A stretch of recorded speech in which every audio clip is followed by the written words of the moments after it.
2002ರಲ್ಲಿ ಒಂದು ಹೊಸ ಕೈಗಾರಿಕಾ ಪ್ರದೇಶವನ್ನ ಚಿತ್ರದುರ್ಗ ಜಿಲ್ಲೆ ಹಿರಿಯೂರು ವ್ಯಾಪ್ತಿಯಲ್ಲಿ ಸುಮಾರು 1200 ಎಕರೆಯಷ್ಟು ಪ್ರದೇಶವನ್ನು ಗುರುತಿಸಿ ಅದಕ್ಕೆ ನೋಟಿಫಿಕೇಶನ್ ಸರ್ಕಾರ ಮಾಡಿತ್ತು. ಅದರ ಯಾವ್ಯಾವ ಹಂತದಲ್ಲಿದೆ ಅಂತ ತಾವು ಅದಕ್ಕೆ ಉತ್ತರವನ್ನು ಕೊಟ್ಟಿದ್ದೀರಾ.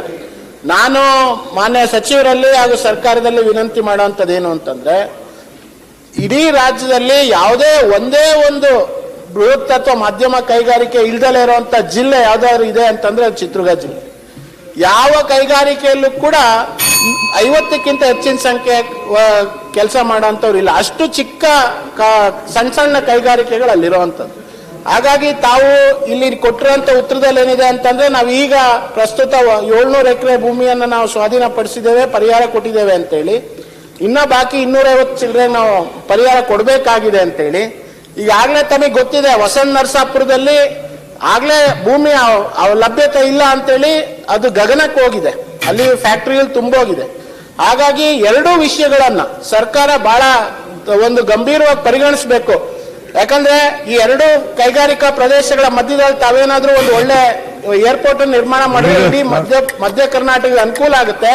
ಜೊತೆಗೆ ನಮ್ಮ ಹಿಂದುಳಿದ ಜಿಲ್ಲೆ ಅಂತ ಹೇಳಿ ಹಣೆಪಟ್ಟಿ, ನಾವು ಬರದ ಜಿಲ್ಲೆ ಅಂತ ಹಣೆಪಟ್ಟಿ ಪಡ್ಕೊಂಡಿದ್ದೀವಿ. ಆ ಜಿಲ್ಲೆಗೆ ತಾವು ಒಂದು ಬೃಹತ್ ಕೈಗಾರಿಕೆ ಕೊಡೋದಕ್ಕೆ ಕಾರ್ಯಕ್ರಮ ಕೊಡಬೇಕು.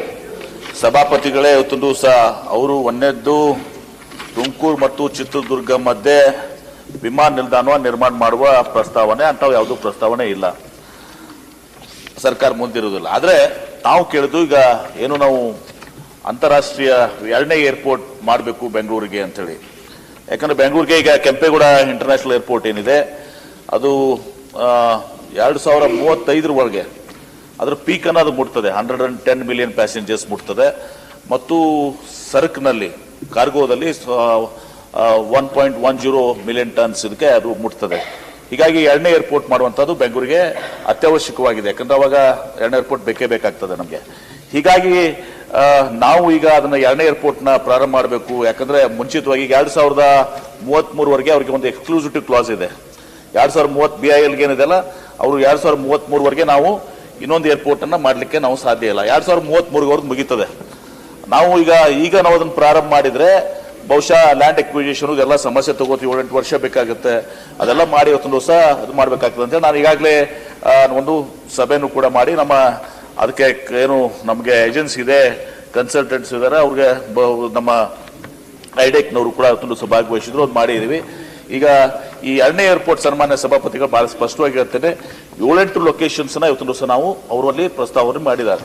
ಪ್ರಮುಖವಾಗಿ ಅಲ್ಲಿ ಏನಾಗಬೇಕಾಗ್ತದೆ, 2ನೇ ಏರ್ಪೋರ್ಟು ಒಂದು ಮಾನದಂಡ ನಾನು ವಿಚಾರ ಮಾಡಿದಾಗ, ಇನ್ನು ಇದನ್ನ ಸಬ್ಜೆಕ್ಟ್ ಟು ಎಕ್ಸ್ಪರ್ಟ್ಸ್ ಒಪಿನಿಯನ್ ಇದೇ ಫೈನಲ್ ಅಲ್ಲ, ಸಬ್ಜೆಕ್ಟ್ ಟು ಎಕ್ಸ್ಪರ್ಟ್ಸ್ ಒಪಿನಿಯನ್ ನಾವೊಂದು ಏಜೆನ್ಸಿ ಮೂಲಕ ಆಗಲಿ ಅಥವಾ ಏರ್ಪೋರ್ಟ್ ಆಫ್ ಇಂಡಿಯಾ ಎಕ್ಸ್ಪರ್ಟ್ಸ್ ಕರೆದು ಇವತ್ತು ದಿವಸ ಚರ್ಚೆ ಮಾಡಿ ಇವತ್ತು ದಿವಸ ನಿರ್ಧಾರ ಮಾಡಿ ಫೈನಲ್ ನಿರ್ಧಾರ ಮಾಡಿ, ಒಂದು ಎಕ್ಸಿಸ್ಟಿಂಗ್ ಏರ್ಪೋರ್ಟ್ಗೆ ಏನಿದೆಲ್ಲ ನಾರ್ತ್ ಬೆಂಗಳೂರಿನಲ್ಲಿ ಅದಕ್ಕೆ ಅದು ಕನೆಕ್ಟಿವಿಟಿ ಇರಬೇಕಾ, ಅಥವಾ ನಮಗೆ load factor, passenger load factor ಏನು ಬರ್ತದೆ, ವಿಶೇಷವಾಗಿ ಈಗ ವೈಟ್ ಫೀಲ್ಡ್, ಸೌತ್ ಕನಕಪುರ, ಈ ಕಡೆ ಮೈಸೂರು ಈ ಕಡೆ ಬರ್ತದ, ಆ ಕಡೆ ಆ ಲೋಡ್ ಫ್ಯಾಕ್ಟರ್ಗೆ ಅಡ್ರೆಸ್ ಮಾಡ್ಬೇಕಾ, ಇಂಥವು ಎಲ್ಲ ಕಡೆ ಇದಾವೆ. ಹೀಗಾಗಿ ಒಂದು ಮಾನದಂಡದಲ್ಲಿ ಇವತ್ತು ದಾಬಾಸ್ಪೇಟು, ತುಮಕೂರು ಇದು ಬರ್ತದೆ. 2ನೇ ಮಾನದಂಡದಲ್ಲಿ ಇವತ್ತು ಸಹ ಈ ಕಡೆ ಈ ಭಾಗದಲ್ಲಿ ಇವತ್ತು ಎಲ್ಲ ಕೂಡ ಬರ್ತದೆ. ಹೀಗಾಗಿ ನಾವು ಸ್ಟ್ರಿಕ್ಟ್ಲಿ ಸನ್ಮಾನ್ಯ ಸಭಾಪತಿಗಳೇ ಈ ಏರ್ಪೋರ್ಟ್ ಜಾಗ ಏನು ಮಾಡ್ತೀವಿ ನಾವು ಅದನ್ನ ಕಂಪಲ್ಸರಿ ಆಗಿ ಇವತ್ತು ಸಹ ಸ್ಟ್ರಿಕ್ಟ್ಲಿ ಆನ್ ಮೆರಿಟ್ ನಾವು ಮಾಡ್ತೀವಿ.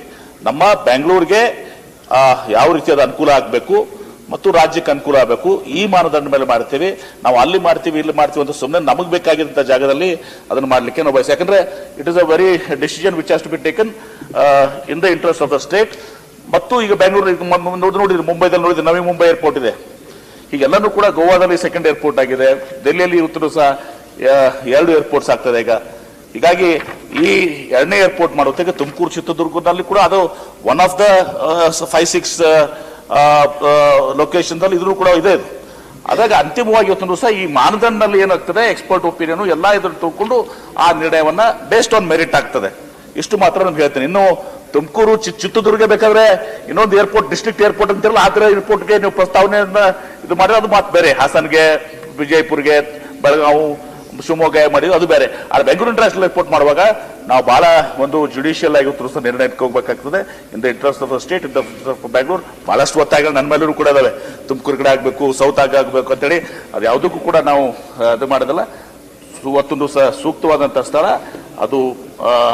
ನಮಗೆ ಬೆಂಗಳೂರಿಗೆ ಲಾಂಗ್ ಟರ್ಮ್ ನಲ್ಲಿ ಅದು ಆಗಬೇಕು ಅಂತ ಅನ್ನೋದು ಒಂದು ಇಂಟರ್ನ್ಯಾಷನಲ್ ಏರ್ಪೋರ್ಟ್ ಅರೌಂಡ್ ಬೆಂಗಳೂರಿನಿಂದ ಒಂದು ಮೇ ಬಿ 50-60 ಕಿಲೋಮೀಟರ್ಸ್ ನಲ್ಲಿ ಆಗ್ಬೇಕು. ಬಹಳ ದೂರ ಆಗ್ಬಿಟ್ರೆ ಮತ್ತೆ ಅದು ಬಹಳ ಕಷ್ಟ ಆಗುತ್ತದೆ. ಇಂಟರ್ನ್ಯಾಷನಲ್ ಏರ್ಪೋರ್ಟ್ ಆಗದೇ ಇಲ್ಲ ಅದು. ತೆಗೆದುಕೊತೀವಿ.